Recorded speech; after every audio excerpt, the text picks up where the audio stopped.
avec Dieu. Pour comprendre notre relation avec Dieu, il faut d'abord comprendre la notion d'amour. Quand tu aimes quelqu'un, tu veux toujours être avec cette personne. Tu veux marcher avec la personne, tu veux que la personne t'accompagne quelque part. Même si la personne n'est pas là physiquement, tu penses à la personne. C'est ça. Et maintenant, même avec la technologie, tu envoies des textos, comment ça va chez toi, WhatsApp, etc. Même si on est en voyage, et on se communique, on se voit, alors c'est ça. Et tout ça, là, c'est le fruit de l'amour. C'est ça. C'est le fruit de l'amour que les deux personnes ont. Et si cet amour existe, là, la relation naît automatiquement de cet amour. C'est ça. Là où la relation devient, ou bien l'intimité devient mécanique, où ça devient protocolaire. Ça veut dire un commandement, où ça devient un duty. Ça veut dire que une responsabilité. Je dois le faire. Un devoir. Un devoir, selon moi, je dois le faire. Ça veut dire qu'il n'y a pas amour. Il n'y a pas amour. S'il y a amour, la c'est naturel. Et l'intimité sont des fruits d'un amour sincère. C'est à cause de ça, il faut d'abord voir amour. On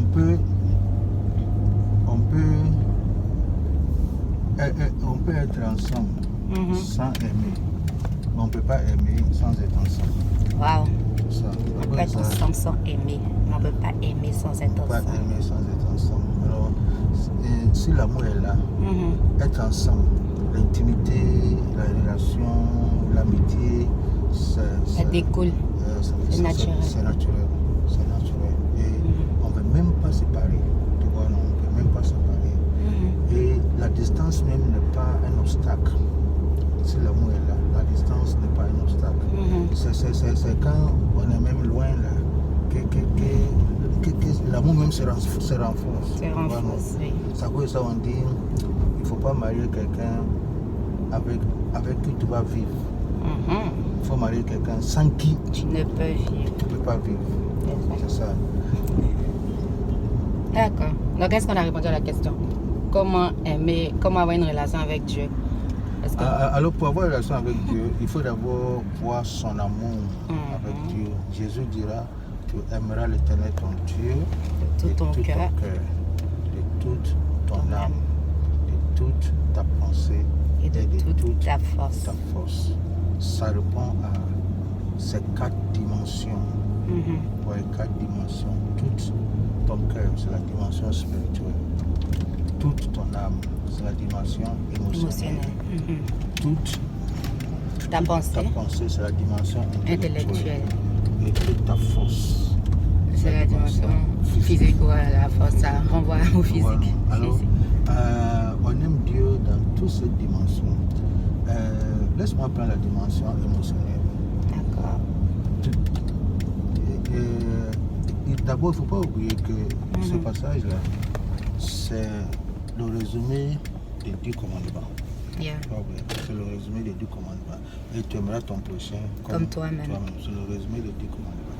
Et 10 commandements mettent Dieu au premier dans nos vies. C'est pour ça qu'il dit, tu ne peux pas adorer, tu n'adoreras pas un autre Dieu en dehors de moi. C'est ça. Et quand on parle de notre Dieu, on ne parle pas forcément de statut. On parle de quelque chose qui vient dans notre vie. On parle de quelque chose qui est premier dans notre vie, autre que Dieu. Okay. Alors si je dois aimer Dieu de tout mon cœur, ça veut dire que tout mon cœur, Dieu doit être le premier. Le premier, il doit avoir la première priorité place. Et la première place, et la première portion de ma vie.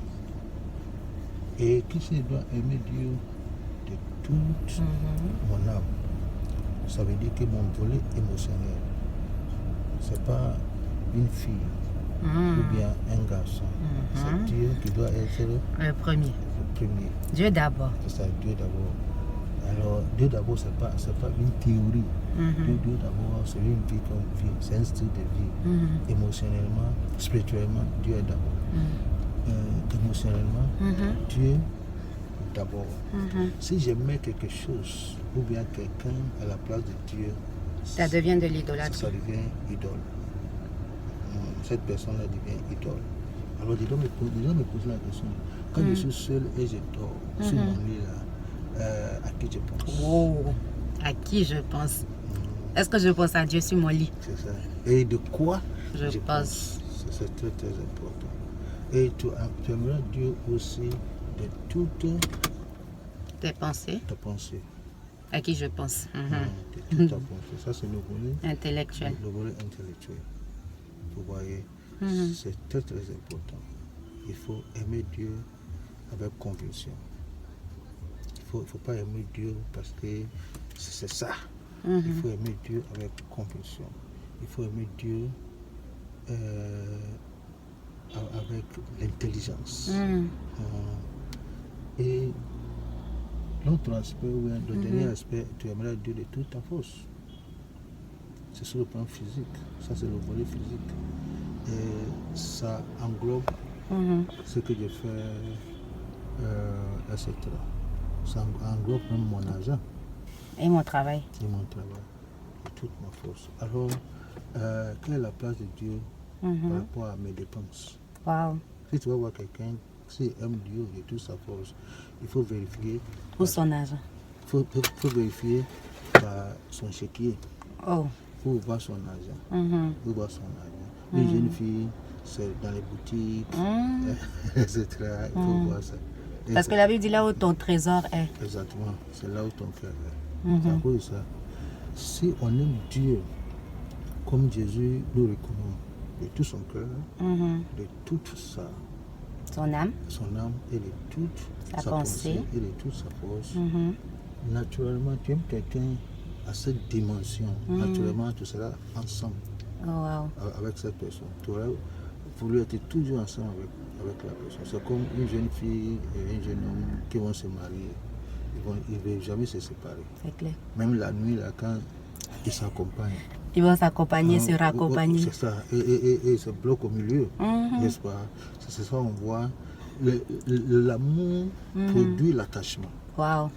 L'amour produit l'attachement. Alors quand il y a amour, il va y avoir absolument un attachement. Donc, si on aime Dieu, on doit rester attaché à Dieu. Si on aime Dieu, on doit rester attaché à ce Dieu que nous aimons. C'est ça. Et s'il n'y a pas amour, même si on est ensemble, c'est sec, c'est dry. C'est chacun dans son coin. L'autre entend il taper son truc, l'autre entend il se regarder sa télévision, l'autre entend il fait tout ça. Physiquement, on est ensemble, mais il n'y a pas d'attachement, d'amour. Et si on est attaché avec Dieu, le cœur, l'âme, la pensée et la force s'unissent. Automatiquement, on entend sa voix. Wow.